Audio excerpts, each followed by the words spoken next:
ہر صحابی دین کا داعی تھا اور اللہ کے رسول سے سیکھ کر دوسروں کو سکھانے والا، ایسے عمومی فضا تھی۔ مدینے کا ماحول ایسا تھا کہ کوئی کافر بھی وہاں آتا، ماحول کو دیکھتا، اگر وہ سلیم الطبع ہے، ضدی نہیں ہے، منافق نہیں ہے، تو 3 دن سے زیادہ اپنے کفر پر باقی نہیں رہ سکتا تھا۔ اللہ اس ماحول کو، یعنی مدینے میں مسجد میں راتوں کو چراغ نہیں جلتا تھا، اور مہمانوں کا اکرام، صحابہ آتے تھے اپنے باغات سے کھجوروں کے خوشے لے آتے اور رسی پر لٹکا دیتے، اور آنے والے مہمان اسی کو کھاتے تھے۔ لیکن ایمان یقین کی دعوت، سیکھنے سکھانے کا ماحول، اور اللہ کے سامنے جھکنا، نمازیں پڑھنا اور راتوں کو رونا، یہ ایسا منظر تھا کہ اس کو دیکھ کر لوگوں کی زندگی بدلتی تھی۔ فرمایا آج بھی اس محنت سے مقصود یہ ہے کہ امت دین پر چلنے میں اور تقوی اختیار کرنے میں اور دین کی محنت کرنے میں اور اس پر لگانے میں اس سطح پر آ جائے جس سطح پر حضور صلی اللہ علیہ وسلم صحابہ کو اپنی آخری زندگی میں چھوڑ کر گئے تھے۔ تمہیں کیا خیال ہے؟ نیت ہے انشاءاللہ؟ ہاں، اے اللہ سب کچھ تیرے دین کے لیے۔ حضرت ابوبکر وہ ہیں کہ جنہیں سب کچھ لگایا، حضرت عمر وہ ہیں کہ جنہوں نے آدھا لگایا، اور آخری درجہ صحابہ کرام کا کہ تہائی حصہ تو اللہ کے دین کے لیے، اللہ کے دین کے لیے۔ مورخین نے صحابہ کے سفر جو ہوئے ہیں ان کو جمع کیا ہے، اور اس سے جو خلاصہ نکالا ہے کہ ہر صحابی کے 4 مہینے تو سفروں میں، نقل و حرکت و خروج میں، اور باقی 8 مہینے مدینے میں رہتے ہوئے خود بھی دین پر چلتے ہوئے اور آنے والوں کو دین سکھانا۔ اور صحابہ کرام کے لیے سب سے بڑا مجاہدہ اور قربانی یہ تھی کہ حضور کے ہوتے ہوئے حضور کو چھوڑ کر نکل جائیں۔ بھئی آپ کیوں نہیں جا رہے؟ کہ جی میرے بچے ہیں۔ آپ کیوں نہیں جا رہے؟ گھر میں بیوی ہے۔ آپ کیوں نہیں جا رہے؟ جی میرا گھر ہے۔ اور صحابہ حضور جیسی ہستی کو خود 25 یا 27 مرتبہ گئے ہیں، اور باقی حضور صلی اللہ علیہ وسلم نے صحابہ کو روانہ کیا۔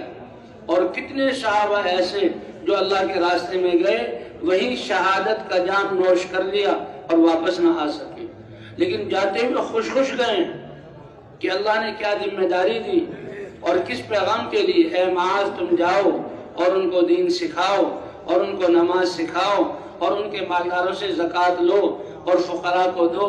اے خالد تم جاؤ، یا اے ابن رواحہ تم جاؤ اور شہید ہو جاؤ گے۔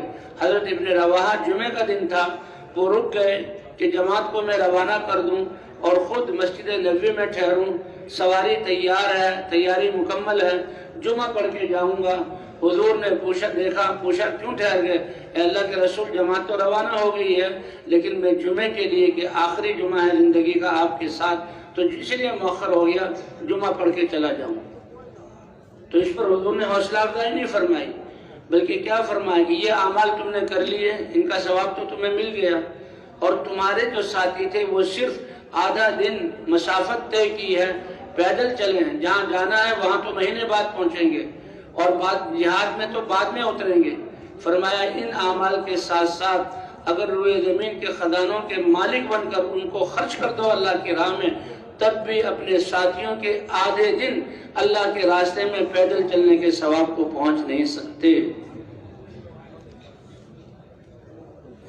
تو صحابہ کے ساتھ مدینے کو چھوڑنا، حضرت محمد صلی اللہ علیہ وسلم کی جدائی کو برداشت کرنا، آپ کی مسجد نبوی کی آپ کی اختتام نمازوں کو چھوڑنا، اس کو برداشت کرنا، اور آپ پر علم اتر رہا ہے۔ کون سا وہ دن ہے کہ فرشتہ آیات اور احکام لے کر نہ آیا؟ صحابہ سوال کرتے تھے آسمانوں سے، یسألونک عن الاہلہ، ان لوگوں نے یہ سوال کیا ہے کہ سورج تو ایک طرح رہتا ہے اور اس کی ٹکیا وہ ایک جہہ طرح ہے، اور چاند گڑتا بڑھتا ہے، یہ کیوں ہوتا ہے؟ یہ سوال کر رہے ہیں۔ اللہ نے اس کا جواب اتارا، یسألونک عن الخمر والمیسر، یہ فلاں چیزوں کے بارے میں آپ سے پوچھتے ہیں، اللہ نے اس کا جواب اتارا۔ قد سمع اللہ قول التي تجادلك في زوجها وتشتكي الى الله والله يسمع تحاوركما ان الله سميع بصير۔ حضرت خولہ رضی اللہ تعالیٰ عنہ ایک صحابی ہے بڑی خوبصورت، اور وہ ان کے شوہر اوس بن ثابت وہ ذرا بڑی عمر کے تھے۔ آپس میں میاں بیوی کی کھٹپٹ میں شوہر نے ایسے الفاظ کہہ دیے کہ جاہلیت میں اس کو طلاق شمار کیا جاتا تھا، گویا ہمیشہ کے لیے جدائی۔ لیکن یہ جاہلیت کا دور تھا، اسلام نے آ کر تو اصلاح کی۔ یہ خولہ رضی اللہ تعالیٰ عنہ حضور کی خدمت میں آئی اور اے اللہ کے رسول، اوس نے مجھے یہ الفاظ کہہ دیے ہیں جس سے لوگ طلاق سمجھتے ہیں اور پھر ہمیشہ کی طلاق۔ میرے تو چھوٹے چھوٹے بچے ہیں، اگر بچوں کو اپنے ساتھ ملاؤں تو ان کے کھانے پینے کا انتظام نہیں ہو سکتا، بھوکے مریں گے، اور اگر ان بچوں کو میں خاوند کے حوالے کروں تو ان کی تربیت فوت ہو جائے گی۔ ان کی اس بات سے پتہ لگتا ہے کہ مائیں ہیں جو بچوں کو گودوں میں تربیت کرنے والی، دائیں کروٹ میں سلانے والی، سب سے پہلے کلمہ سکھانے والی، سیکھنے کھانے کے آداب بتلانے والی، جی ہاں دعائیں سکھلانے والی، لا الہ الا اللہ بتلانے والی، یہ تربیت ماں کرتی ہے۔ بچہ سب سے پہلے ماں سے کہتا ہے بھوک اور روٹی، تو ماں یہ بتائے گی کہ کھانا کھلانے والے دینے والے بھی اللہ ہیں اور پیٹ کو بھرنے والے بھی اللہ ہیں۔ بیماری بھی اللہ کی طرف سے آتی ہے، شفا بھی۔ ماں کے یہ الفاظ بچے کے دل کی گہرائیوں میں ایسے جمیں گے کہ ہزاروں سال اس کی زندگی ہو جائے، یہ یقین اس کے دل سے جا نہیں سکتا، بشرطے کہ ماں باپ اس کی صحیح تربیت کریں۔ تو عورت کہہ رہی اے اللہ کے رسول، خاوند کے حوالے کروں، وہ تو میدانوں میں جہادوں میں اللہ کے راستے میں، بچے جو ہم کی تربیت نہیں ہو سکے گی۔ اور اے اللہ، اس کا کوئی حل؟ آسمان کی طرف دیکھ رہی ہے اور یہاں اللہ سے بار بار کہہ رہی ہے اور حضور سے مباحثہ کر رہی ہے۔ حضرت عائشہ رضی اللہ تعالیٰ عنہ فرماتی ہیں کہ وہ میرے ہی حجرے میں آئی تھی، میں دوسری طرف تھی اور وہ حضور صلی اللہ علیہ وسلم کی دوسری طرف کان میں بات کہہ رہی تھی۔ مجھے آواز، یعنی بولنے کی آواز تو آ رہی تھی لیکن میں سمجھ نہیں سکتی تھی کیا کہہ رہے ہیں، لیکن قربان جائیں اللہ کے سننے پر، عرش پر ہوتے ہوئے اس کی بات کو سنا اور اس کا جواب اللہ نے دنیا میں اتارا۔ قد سمع اللہ قول التی تجادلک فی زوجہا، اللہ نے بات سن لی اس عورت کی جو آپ سے اپنے اس مسئلے میں اور اپنے شوہر کے بارے میں جھگڑ رہی ہے۔ واللہ یسمع تحاورکما، تمہارے سوال اور جواب کو اللہ نے سن لیا۔ تو یہ وحی آ رہی ہے، یہ علم، اس کو صحابہ نے قربان کیا اس دعوت والے کام کے لیے اور انسانیت تک یہ پیغام پہنچانے کے لیے۔